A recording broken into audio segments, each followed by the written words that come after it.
எந்த தனுஷா மாறுற நீனு? நான் வந்து அசுரன் தனுஷா மாறுறேன். ஓகே. நீங்க தான் சிதம்பரம். சிதம்பரம் ஒன்றும் போட்டு சொல்ற கேரக்டர் இல்லையே. இல்ல இல்ல. ஓகே. சந்தனா இந்த பக்கம் வாப்பில்ல.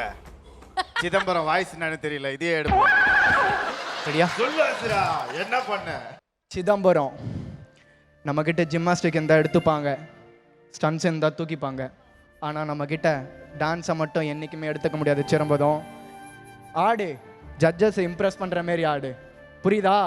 எண்ணம் போல் தான் வாழ்க்கை. அது யார மறா பண்ற? இல்ல மாஸ்டர், டயலாக் மட்டும் வாக்கு இல்ல. உங்க டயலாக் பையன் கேரக்டர்கிட்ட பேசுவாப்ல சார் அந்த படத்துல. அதே என்கிட்ட சொல்லிருக்காப்ல. ஒண்ணுமே பண்ணல அவர் தனுஷ் மாதிரி. மேம் பண்ணுடா, ஒழுங்கா பண்ணண்டா. வேற வேற.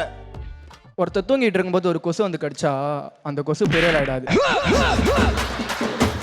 ஒரு நாள் முழிச்சிரு சொல்ல கடிக்கும் போது அடிச்சா பட்னா அடிச்சா பொட்டுன்னு போயிடும்.